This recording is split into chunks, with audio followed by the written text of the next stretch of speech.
शाम के आसमान में डूबता सूरज जैसे किसी अनहोनी का संकेत दे रहा था। श्याम बारात की भीड़ में खड़ा था, लेकिन उसका मन कहीं और भटक रहा था। चेहरे पर मुस्कान थी, मगर आंखों में अजीब सी खालीपन। आज उसकी शादी थी पायल से, एक ऐसा रिश्ता जो प्यार से नहीं मजबूरी से जुड़ने जा रहा था। श्याम एक सीधा साधा इंसान था। पिता के गुजर जाने के बाद माँ की जिम्मेदारी उसी पर थी। समाज और रिश्तेदारों के दबाव में उसने यह शादी स्वीकार कर ली थी। उसे पायल के बारे में ज़्यादा कुछ नहीं पता था, बस इतना कि वह पढ़ी लिखी है और परिवार इज्जतदार है। मगर श्याम के दिल में एक अजीब सी घबराहट थी, जैसे यह शादी किसी तूफान की शुरुआत हो। दूसरी ओर दुल्हन के कमरे में बैठी पायल की आंखों में आंसू थे। लाल जोड़े में सजी वह किसी गुड़िया जैसी लग रही थी, लेकिन अंदर से पूरी तरह टूटी हुई। यह शादी उसकी मर्जी से नहीं हुई थी, उसका दिल किसी और का था। किशन, कॉलेज के दिनों का प्यार जो आज भी उसकी सांसों में बसा था। लेकिन परिवार को यह रिश्ता मंजूर नहीं था। इज्जत के नाम पर उसका प्यार कुचल दिया गया। पायल के हाथों में मेहंदी थी, लेकिन उन नामों में किशन का नाम नहीं, श्याम का नाम लिखा जाना था। हर रस्म उसके लिए एक सजा बनती जा रही थी। हल्दी, संगीत, फेरों की तैयारी, सब कुछ जैसे किसी डरावने सपने की तरह लग रहा था। जब फेरे शुरू हुए, मंत्र गूंज रहे थे। श्याम और पायल अग्नि के चारों ओर घूम रहे थे, लेकिन दोनों के दिलों में अलग अलग आग जल रही थी। श्याम के मन में सवाल था, क्या यह लड़की मुझे कभी अपना पाएगी? और पायल सोच रही थी, क्या मैं कभी श्याम को पति मान पाऊंगी? 7वां फेरा पूरा होते ही तालियां बजी। लोग खुश थे, मगर दूल्हा दुल्हन दोनों अंदर से टूट चुके थे। श्याम ने पायल की मांग में सिंदूर भरा, लेकिन उसे लगा जैसे उसके किसी अनजान अंधेरे में कदम रख दिया हो।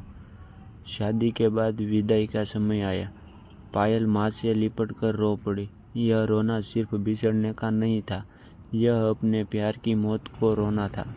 श्याम दूर खड़ा यह सब देख रहा था। उसे पायल के आंसू चुभ रहे थे, मगर वह समझ नहीं पा रहा था कि इस दर्द की असली वजह क्या है। कार में बैठते समय पायल ने आखिरी बार अपना फ़ोन देखा। एक अनपढ़ा मैसेज चमक रहा था, मैं आज भी तुम्हारा इंतज़ार कर रहा हूँ किशन। पायल की आंखें भर आई। उसने फ़ोन को बंद कर दिया, लेकिन दिल से किशन को नहीं निकाल पाई। श्याम के घर पहुँचते ही रस्में शुरू हो गई। गृह प्रवेश, आरती, सब कुछ परंपरा के अनुसार। लेकिन श्याम ने महसूस किया कि पायल हर किसी से दूरी बनाए हुए है।